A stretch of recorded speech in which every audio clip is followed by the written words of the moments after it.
Ray tracing is the closest technique we have available to modeling the way light behaves in reality. With new technologies, we are really trying to burrow down to how light behaves in the real world and simulate real lighting as accurately as possible. One of the new technologies we're implementing in collaboration with Nvidia is the RTX technology, which is a new technology that hasn't been seen before on PC.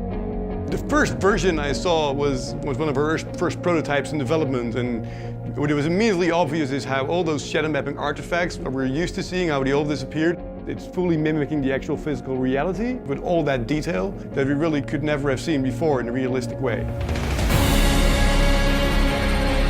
We noticed how much details we could get out of all the reflective surfaces in the game. For a game to run this in real time, you will need an incredible amount of those kind of computations. That was not previously possible with conventional PC hardware. Nvidia's engineers have been working side by side with the engineers on my team, and we really feel like we are this one team that's pushing the boundaries of Battlefield 5. For years we thought about the day when to see that kind of graphics would have been possible. And looks like that now the gamers will have the chance to have that kind of experience that for years has been limited only to the post-processing renderings, cinematics and so on.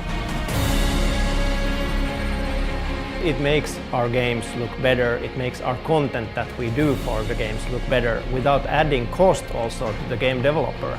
RTX also makes it easier for us to develop our games. We can use the ray tracing functionality in our production pipelines, making it faster for us to iterate, making it possible for us to do better content more quickly.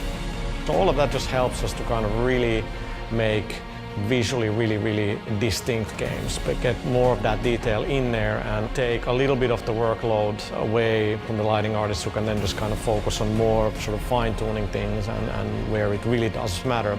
There's so many features in graphics technology like ambient occlusion and shadows and reflections and lots of algorithms like that, and they all can benefit from ray tracing to be more realistic, more correct.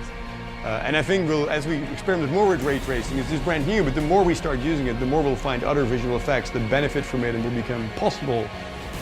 This is the future. We are going to be using this. Everybody is going to be using this in a few years. This is a bigger step as when we went over to physically based lighting and image-based lighting. This is how the future is evolving.